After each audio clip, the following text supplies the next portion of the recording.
할렐루야.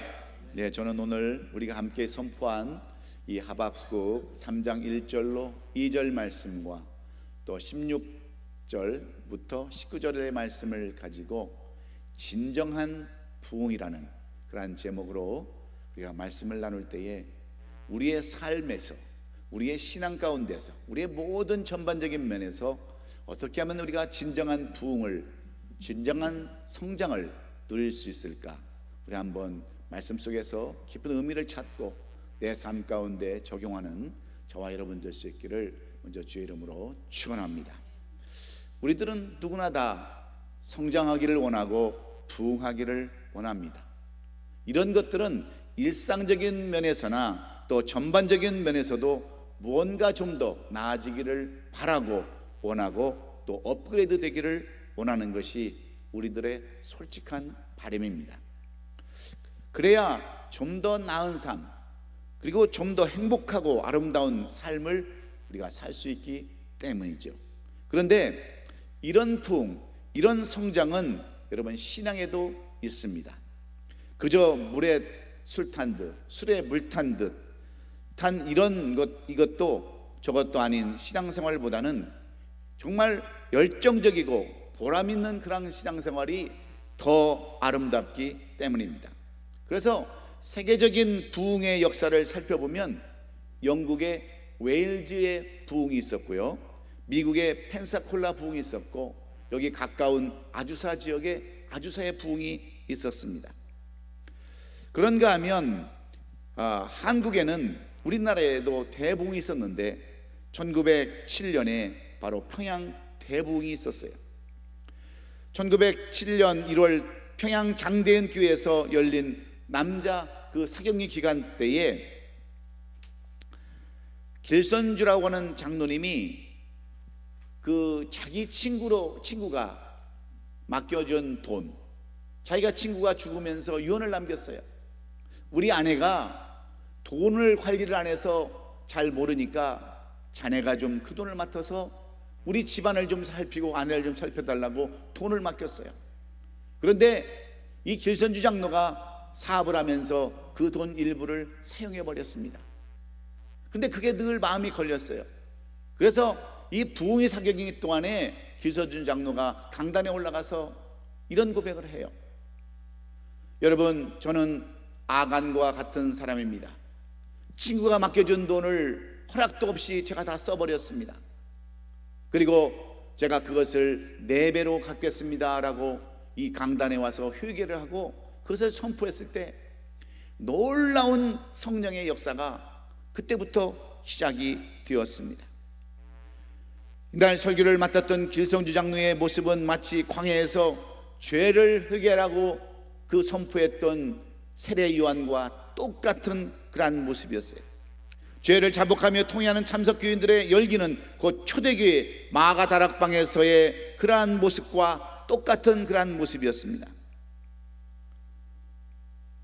그때 그 장소에 참석했던 외국인 선교사 조지 맥큐는 평양대 운동에 임한 성령의 역사가 영국의 웨일즈나 인도의 성령의 역사보다 더 강력하게 나타났다라고 그렇게 고백을 하고 있습니다. 뿐만 아니라 노블 선교사는 사도행전 이후에 가장 강력한 성령의 역사가 평양에서도 있었다라고 이렇게 증거하고 있습니다. 특히 평양 대부흥의 운동은 성령으로 변화된 성도들이 최우선의 사명은 잃어버린 영혼을 찾고 피 묻은 예수 그리스도의 복음을 전하는 것을 그들은 직접 보여주었습니다. 그래서 한국교회는 평양 대부흥 이후에 엄청난 부흥과 발전을 이루게 되었습니다. 영적 부흥 운동은 반드시 수적 부흥과 질적 부흥을 동반한다는 것을 몸소 보여줬던 그러한 성령 부흥 운동이 바로 평양대 부흥 운동이었습니다. 그런데 안타깝게도 오늘 한국의 교회 현실은 어떻습니까? 한국 교회는 지난 수년 동안 성도 수가 엄청나게 줄었습니다. 한때 1200만 명이라고 하는 그러한 성도 수가 이제는 800만도 안 되는 그러한 숫자로 그렇게 내려가 버렸어요. 그리고 몇 년 동안 3,000에서 5,000 개의 교회가 사라져버리고 말았습니다. 한국 교회가 70%가 100명 미만의 미자립 교회로 그렇게 지금 교회가 나아가고 있습니다. 그뿐만이 아닙니다. 최근 대학생 22만 명을 대상으로 여론조사를 했더니 23%가 어렸을 적에 교회를 다녔는데 지금은 교회를 다니지 않는다는 거예요. 앞으로 교회 다닐 마음도 없다라고 그렇게 고백을 한다는 거예요. 이런 추세로 나간다고 한다면 앞으로 10년 후에는 우리 한국 교회가 마치 유럽 교회처럼 될 것은 뻔한 일입니다. 그런가 하면 이민교회는 어떻습니까? 이민교회는 한국 교회보다 더 심각해요. 지금 이 이민교회의 거의 한 30%가 문을 지금 닫았습니다. 자그마한 교회, 렌트내서 사는 그러한 교회는 거의 다 지금 머지했거나 다 사라져버리고 말았어요. 뿐만 아니라 많은 성도들이 지금 교회를 다니지 않습니다. 대부분의 교회들이 다 지금 유년부, 초등부, 중고등부가 다 없어져 버렸어요. 청년부도 다 없어져 버렸습니다. 교회는 점점 노인들만 지금 남아있는 그러한 심각한 현상이 이 이민교회의 그러한 현실이에요. 그러므로 한국교회와 이민교회는 다시 한번 영적으로 대부흥이 일어나기를 간구해야 됩니다. 그 이유는 한때 놀라운 부흥을 이루었던 유럽 지역의 큰 교회들이 거의 다 문을 다 닫았기 때문에 그렇습니다. 지금은 대부분의 교회가 술집이나 극장으로 바뀌었어요. 그래서 교회를 인수한 술집주인은 성도들이 앉아서 예배드리던 의자만 다 치워버리고 예배당 형태를 그대로 놔두고 술장사를 하면서 오늘날의 교회를 조롱하고 있습니다. 강대상도 그대로 놔뒀어요. 그 자리가 제일 비싼 자리로 해서 술집을 이렇게 운영하고 있고요. 찬양대석 그 자리도 두 번째 비싼 자리로 해서 술집을 지금 하면서 교회를 우습게 알고요, 교회를 그렇게 지금 비난하고 있는, 그런 조롱하고 있는 상태가 바로 오늘날 유럽교회의 그런 모습들입니다. 하나님의 영광을 잃어버리면 이렇게 참담한 현실이 되고 만다는 것을 지금 유럽교회는 우리에게 똑똑히 보여주고 있습니다. 우리 한국교회와 이민교회도 물량주의와 대형주의의 극단적이고 이기주의가 밀려와서 교회의 그 본질을 잃어버린 지가 상당히 지금 오래됐습니다. 전체적으로 성장이 다 멈춰버렸어요. 일부 교회만 대형교회화되고 나머지는 교회는 자립도 어려운 그러한 형편에 지금 호덕이고 있습니다. 그래서 1907년 평양태 부흥 이후처럼 다시 부흥의 역사가 임해야 된다고 하는 사실을 오늘 우리는 똑똑히 기억해야 합니다. 이런 진정한 부흥은 어떻게 이루어집니까? 성령이 오시면 새로질 뿐만 아니라 성령이 역사하심으로 사모하는 자를 통해서 다시 한번 부흥의 역사가 일어날 줄로 믿습니다. 그러므로 교회가 살아야 가정이 살고요, 교회가 살아야 나라가 희망이 있기에 내가 먼저 성령 충만받는, 성령으로 무장하는 그러한 우리 성도들 될 수 있기를 간절히 원하는 것입니다. 오직 영광스러운 하나님의 나라를 이루어가는 건강한 비전을 품어야 하는데, 오늘 이 본문에서 부흥을 외치는 한 사람이 있습니다. 그 사람이 바로 하박국이라고 하는 선지자입니다. 오늘 본문의 하박국 선지자는 힘들고 어려울 때에 믿음과 비전으로 돌파하는 사람이었습니다. 하박국이라는 뜻은 포옹한다, 또 껴안는다, 그런 뜻을 가지고 있는데, 그는 이름 근대로 문제가 있거나 아픔이 있을 때 그 문제를 끌어안고 그 문제를 껴안고서 열심히 기도했던 사람입니다.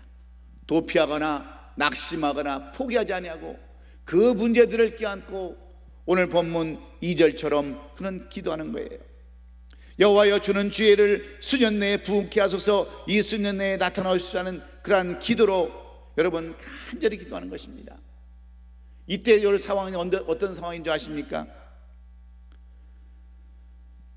그 당시 유대왕 여호와김은요, 악한 정치를 했습니다. 하나님이 없는 그러한 사람으로 정치를 함으로 백성들을 수없이 괴롭혔어요. 그러니까 백성들이 얼마나 여러분 힘들었겠습니까? 뿐만 아니라 하나님의 사람이 하나님의 말씀을 두루마기를 읽으면 그 두루마기로 쓴 그 성경을 갖다가 불태워버렸습니다. 칼로 잘라서. 그래서 하나님을 모욕했어요. 이런 악한 영을 하나님은 바벨론 왕 느부갓네살을 통해서 심판하셨기에 그때 수많은 사람들, 다니엘을 비롯해서 그의 친구들과 젊은 인재들이 다 끌려갔고, 여호야김도 수사살에 묶여서 바벨론 포로로 잡혀갔을 때, 심각한 위기를 만났을 때 오늘 이 본문의 배경이 기록되어 있습니다. 나라가 망하는 그러한 입장에서 이 누구냐? 이 선지자, 이 선지자는, 하박국 선지자는 그 문제를 껴안고 그 문제를 포옹하면서 하나님, 우리 나라를 회복시켜 주옵소서, 우리 민족을 회복시켜 주세요, 다시 한번 부흥의 불길을 이루게 해달라고 간절히 기도하는 것입니다. 진정한 회복과 자유, 치유, 그리고 부흥을 눈물로 기도했습니다. 오늘 본문에 나타난 하박국의 기도가 바로 오늘 우리들의 기도가 되어야 될 줄로 믿습니다. 한국교회와 이 이민교회가 점점 쇠퇴해져가고 멸망하가는 이때에 오늘 우리도 하박국처럼 그렇게 그 문제를 껴안고 그 문제를 포옹하며 기도해야 한다고 하는 것이 바로 오늘 이 하박국이 우리에게 주시는 말씀입니다. 하박국처럼 문제를 끌어안고 다시 부흥을 주옵소서 기도할 때 하나님은 응답해 주실 줄로 믿습니다. 그렇습니다. 이처럼 가정이나 공동체나 나라와 민족의 어려움 속에서도 그것을 품고 기도하는 사람들로 인해서 부흥의 역사가 이루어지기 때문입니다. 그래서 하나님을 멀리하고 말씀을 버린 죄악을 회개하면서 다시 하나님을 바라볼 때 우리는 1907년 평양 대부흥의 역사가 오늘 이민교회와 한국교회에 그대로 나타나게 될 줄로 믿습니다. 그러면 오늘 본문을 통해서 볼 수 있는 참된 부흥, 진정한 부흥은 어떻게 이루어질 수 있다라고 오늘 이 하박국 선지자는 우리에게 권면하고 있습니까? 먼저 회개가 우선되어야 된다라고 이렇게 말씀하고 있어요. 그래야 부흥의 역사가, 진정한 부흥이 이루어진다라고 이야기하고 있는 것입니다. 오늘 본문 16절에 보면 내가 들었으므로 내 창자가 흔들렸고 그 목소리로 말미암아 내 입술이 떨렸도다, 그렇게 고백합니다. 본문은 하박국이 몹시 두려워 떠는 모습을 묘사하고 있는데, 이는 하박국이 바벨론의 손에서 이스라엘을 구원하시려는 하나님의 심판에 앞서서 닥치게 될 그러한 환란이 얼마나 엄청난 것인지를 그는 체험적으로 알았기 때문에 그렇습니다. 그리고 살아계신 하나님께서 홀로 이스라엘 백성을 압제와 고통으로부터 효과적으로 구원할 수 있다는 사실을 함축하고 있는데, 더욱이 하박국은 무리가 치러 올라오는 모습을 목도하면서 엄청난 고통이 몰려오므로 그는 이렇게 고백하는 거예요. 내가 들었으므로 내 창자가 흔들렸고 그 목소리로 말미암아 내 입술이 떨려서 나는 이렇게 고통 가운데 있습니다라고 고백하는 것입니다. 여기서 우리가 주목해야 할 사실은 하박국 선지자가 극도의 아픔에도 불구하고 끝까지 견디고 인내하면서 기다리면서 회개하고 있다고 하는 점을 우리는 오늘 여기에 초점을 맞춰야 합니다. 이는 그러한 일들을 정하신 하나님 앞에서 선지자로서의 책임을 다하지 못한 것을 회개하고 있기 때문에 그래요. 모든 것을 남의 탓으로 돌리지 않냐고 자기 탓으로 돌리며 회개하는 사람을 통해서 하나님은 위대한 역사, 진정한 부흥의 역사를 허락해 줄 줄로 믿습니다.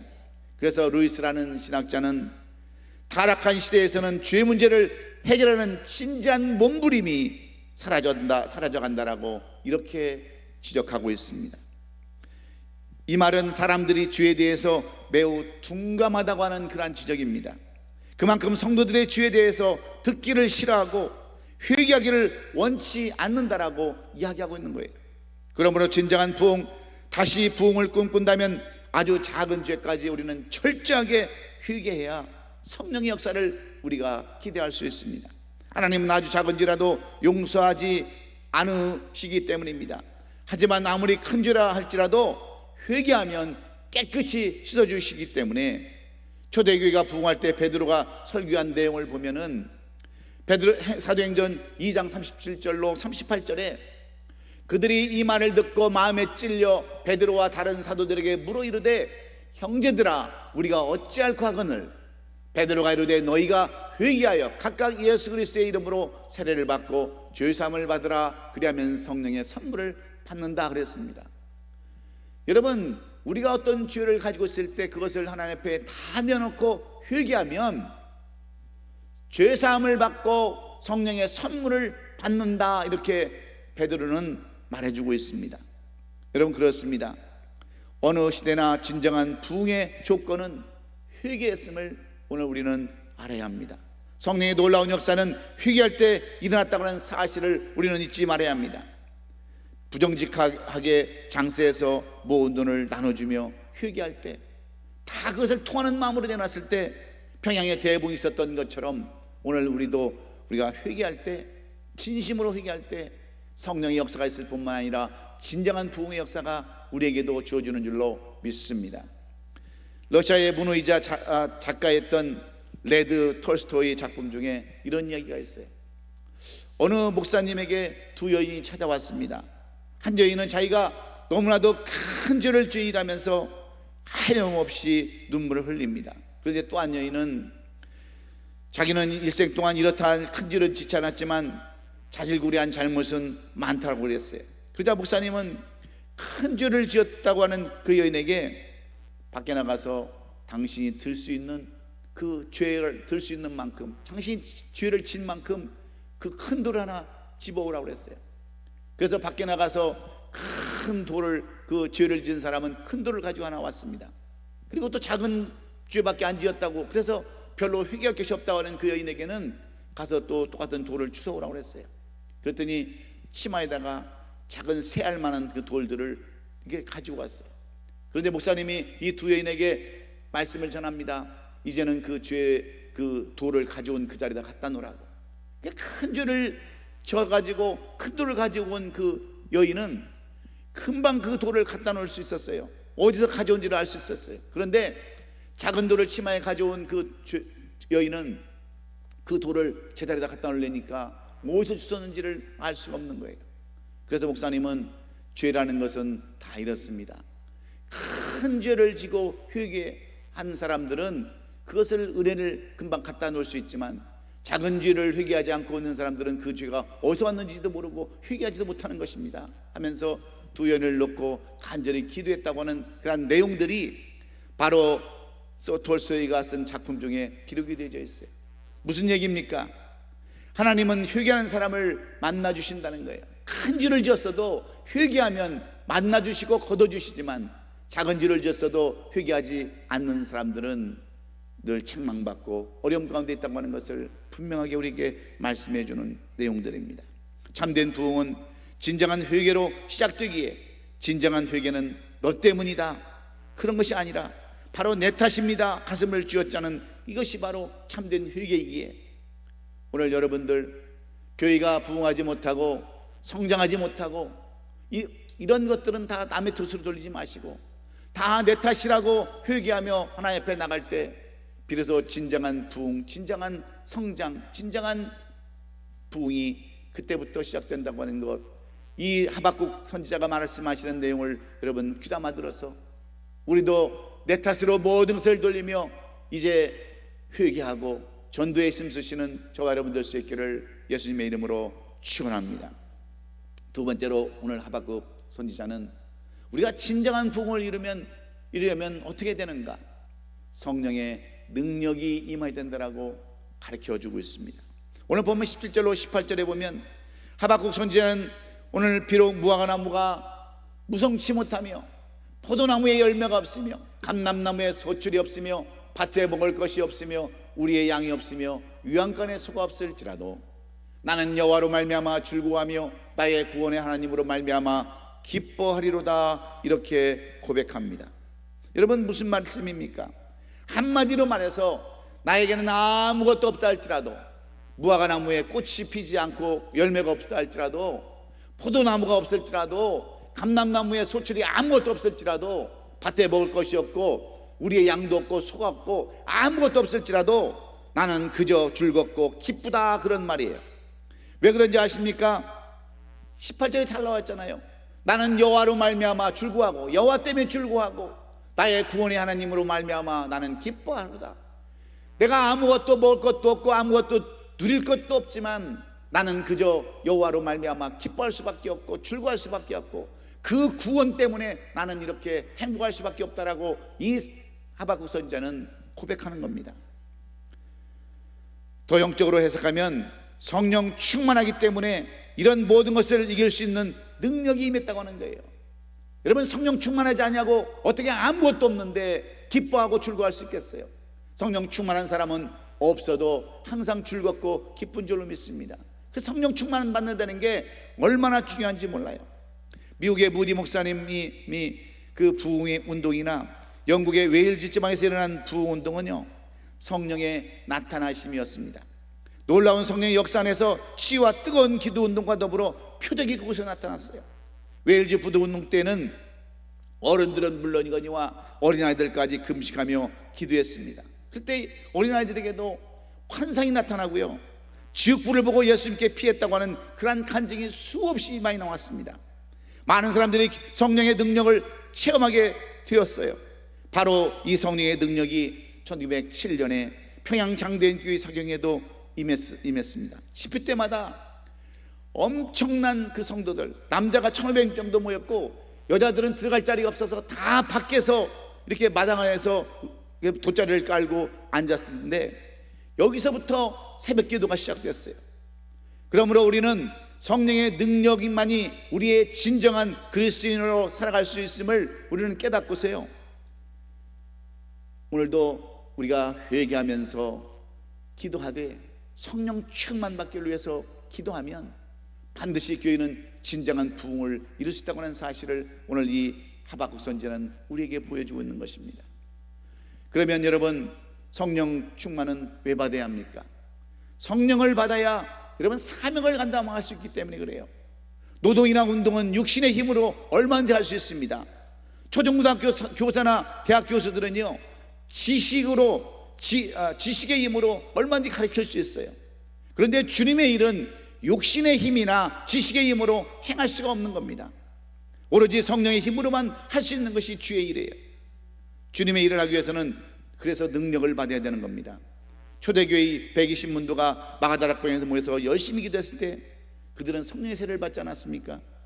성령의 권능을 받아서 환난과 핍박을 극복하고 담대하게 복음을 그들은 다 나가서 전했습니다. 그래서 우리는 성령 충만을 받아 주님의 일을 감당할 수 있기를 바랍니다. 그리고 때가 악하기 때문에 성령 충만해야 된다는 거예요. 성경 에베소 5장 15절에 보면, 그런즉 너희가 어떻게 행할지 자세히 주의하여 지혜 없는 자 같이 하지 말고 오직 지혜 있는 자 같이 하여 세월을 아끼라, 때가 악하니라 그랬습니다. 시간이 흐를수록 세상은 점점 더 악해져 가고 있어요. 죄 때문에 세상은 지금 망해가고 있습니다. 죄보다 더 무서운 것은 없어요. 왜냐하면 죄값은 결국 사망이기 때문에 그렇습니다. 죄 때문에 나라도 망하는 거예요. 죄 때문에 개인의 인격과 가정도 파괴되고 사회도 다 망해가는 겁니다. 여러분, 소돔과 고모라가 왜 망했습니까? 온 도시에 퍼진 취악 때문에 소돔과 고모라는 멸망하고 말았습니다. 노아 시대가, 여러분, 왜 노아 시대에 많은 사람들이 죽임을 당했습니까?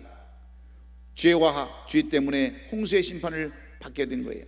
로마가 멸망한 이유도 바로 죄악 때문이었어요. 이탈리아의 베스비우스 화산이 폭발해서 그 폐허가 된 폼페이시를 발굴한 그러한 집들을 보면요, 그 집 안에 보면 당시 음란한 그림들이 얼마나 많이 거기에 소장되어 있는가를 우리가 지금도 볼 수 있습니다. 이 음란함 때문에 하나님의 심판을 받아서 바로 폼페이우스 화산이 폭발해가지고 그 지역을 완전히 다 덮어버렸습니다. 그러나 우리가 성령을 받으면 우리의 심령이 뜨거워져서 하나님의 역사를 이루어드리고 주님의 뜻을 이루어드리고 주님의 말씀대로 살 수 있게 되는 줄로 믿습니다. 그러므로 우리가 성령 충만을 받아야 우리가 정욕을 이길 수 있고 이 더러운 세상을 이길 수 있기에, 마귀와 사악함의 죄악을 이기며 승리할 수 있기에 성령 충만 받는 저와 여러분 될 수 있기를 주의 이름으로 축원합니다.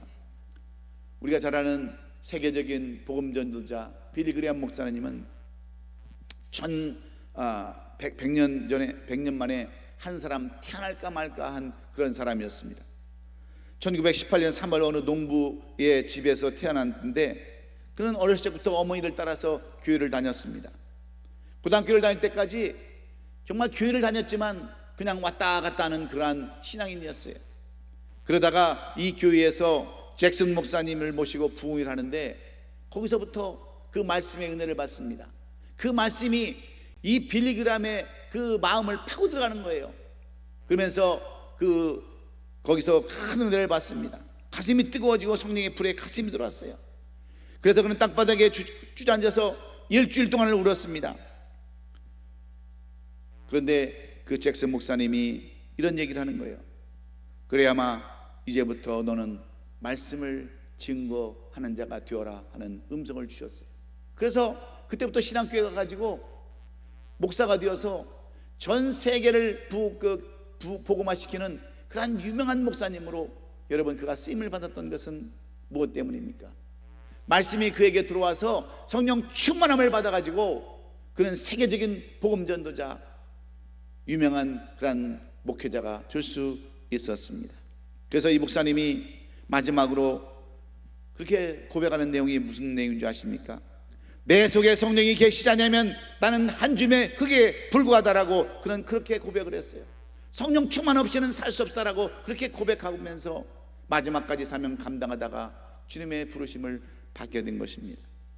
여러분, 성령 충만해야 부흥의 역사가 일어난다는 사실을 여러분 기억하시고, 새벽에도 또 112 기도에도 여러분 성령 충만하게 해달라고 기도하고 간구하시는 우리 오시 아름다운 교회 성도들이 될 수 있기를 예수님의 이름으로 축원합니다.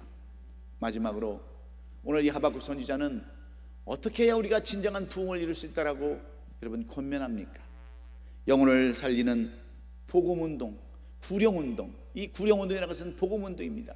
이 복음운동이 있어야 된다는 거예요. 오늘 본문 19절 말씀에 보면 주 여호와는 나의 힘이시라 나의 발을 사슴과 같게 하사 나를 높은 곳으로 다니게 하시리로다.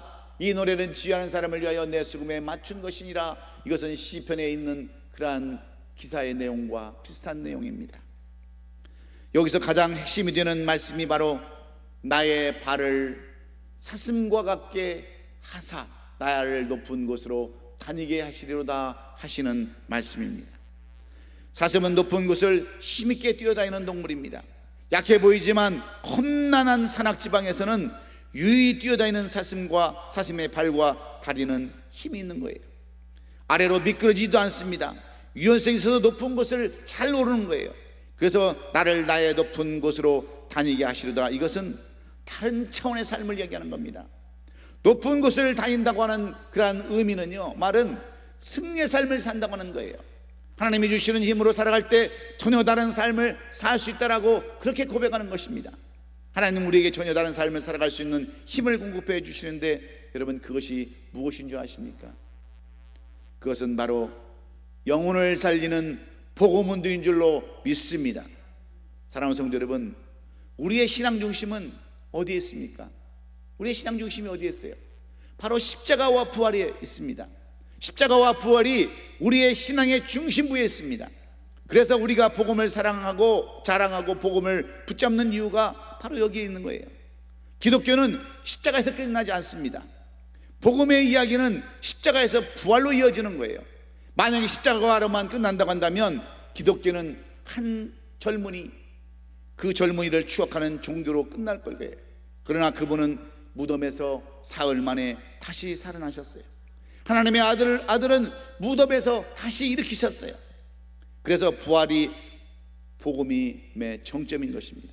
십자가는 가장 절망적인 사건이라면 부활은 최고의 소망의 사건이기 때문에 십자가와 부활은 반전의 반전이고, 이 부활은 하나님의 능력을 선포하는 것이기에 복음을 전하는 일, 영혼을 구하는 열정이 진정한 부흥을 이룰 수 있기에 오늘 이 하박국 선지자는 이 복음을 전하는 일에 최선을 다하라고 우리에게 말씀하는 것 줄로 믿습니다. 평양 대부흥이 일어날 때 상황은 어떤 상황입니까? 마치 배가 침몰하는 그러한 구군이 기울어지고 어두운 암울한 그러한 때였어요. 이때 곳곳에서 새벽 기도가 나오고 금식 기도가 나오기 시작해서 여러분, 우리나라가 이렇게 그래도 복음으로 변화된 그런 나라가 될 수 있었습니다. 많은 사람들이 정말 새벽에서 기도하고 나가서 전도하고 영혼 구원에 힘써서 정말 대한민국은 불교의 나라와 똑같은 그러한 나라, 복음이라고는 전혀 별로 받지도 못하는 그런 나라. 선교사들이 많이 와서 수고했지만 그렇게 많이 열매가 없었지만 이 평양 대부흥 사건 이후에 한국교회는 무려 1200만이라고 하는, 거의 한 4분의 1이 다 예수 믿는 사람들로 그렇게 바뀐 나라가, 기독교 국가는 아니지만 그렇게 기독교인이 많은 나라로 변화된 것은 바로 이 복음의 운동 때문이었음을 우리는 잊지 말아야 합니다. 그래서 영혼에 대한 구령의 열정이 뜨거웠을 때 한국교회에 진정한 부흥이 있었다고 하는 것 여러분 잊지 마시고, 우리도 복음 전하는 일에 최선을 다하는 일에 여러분 동참할 수 있기를 주의 이름으로 축원합니다. 우리나라 기독교 역사를 보면 백사경이라는 사람이 있었어요. 요즘 인기리에 방영되고 있는 검은 태양, 여러분 보셨나요? 우리는 성경하고 말씀만 보고 기도만 하니까 볼 시간이 없죠. 근데 그 검은 태양에 나오는 그 사람이 누구냐면 백무사예요. 백무사.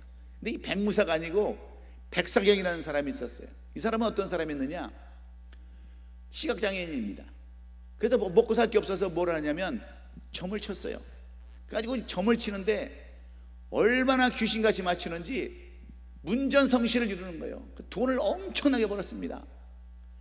이 사람 한번 만나려면 예약을 해도 만날 수 없을 정도로 그렇게 여러분 돈을 많이 벌었어요. 그런데 어느 날 아무 이름도 없는 그 전도자가 이 사람을 찾아갔어요. 당신의 앞날이나 자녀들을 생각한다면 그렇게 점치는 것으로 먹고 살지 말고 예수를 믿으라고 하면서 전도지를 줬어요. 그런데 그 전도지를 읽을 수 있습니까? 떼핑게 쳐버렸어요. 그리고 호통을 쳤습니다. 너나 잘 믿으라고 소리쳤어요. 그런데 그때부터 밤마다 그를 괴롭히는 음성이 있었어요. 당신 때문에 당신 가정이 저주를 받고 당신 자녀들이 정말 꽃을 피우지 못하고 열매를 맺지 못하는 그러한 삶을 살게 될 것이라고 하는 어느 한 전도자의 그 전도 소리를 듣고서 밤마다 괴로운 거예요. 밤마다. 그러다가 어느 날 병에 걸렸습니다. 하도 큰 소리가 들려서. 그래서 제 발로 교회를 찾아서 갔어요. 그랬더니 교회에서 난리가 났습니다. 아니 저 유명한 맹인 점쟁이가 우리 교회를 왜 왔는지 모르겠다라고 하면서 수근수근거리지만 그는 목사님의 설교 말씀을 듣고 거기서 꼬꾸라져 가지고 모든 거 다 집어쳐버렸어요. 점쟁이들도 다 내려놓고 그 나머지 벌은 돈으로 교회를 섬기기 시작했어요. 교회를 세우기 시작했습니다. 그랬을 때 그의 아들이 누가 된 줄 아세요? 연세대학교 총장이었던 백낙준 씨가 그의 아들이에요. 돈이 많으니까 그 아들을 미국 프린스턴 대학으로 유학시켜서 박사학위까지 받아가지고 한국에서 초대 문교부 장관을 지냈어요. 그 다음에 대통령의 고난대행까지 됐어요. 한 이름 없는 전도자가 말없이 던진 그 말 한마디, 그 말 한마디 때문에 이 맹인 점쟁이가 변화되어서 그의 유명한 아들 백낙준이라고 하는 그 아들을 만들었다는 사실을 우리가 기억한다면 이 복음 전하는 것이 얼마나 중요한가 여러분 알 수 있지 않겠습니까? 평양의 부흥도 그렇습니다. 성령은 지금도 역사하세요. 그러나 안타까운 것은 육적으로 너무나 좋은 환경을 살아가는 오늘날 성도들에게 있어서 지금 성령의 불이 꺼져가고 있다는 사실입니다. 그 당시 이민교회가 부흥의 역사가 임하도록 우리는 오늘도 기도해야 돼요. 오늘 우리 민족의 교회와 이 이민교회가 다시 한번 불일들이 일어날 수 있도록 우리가 기도해야 되는데 우리가 기도하면서 해야 할 일이 무엇입니까?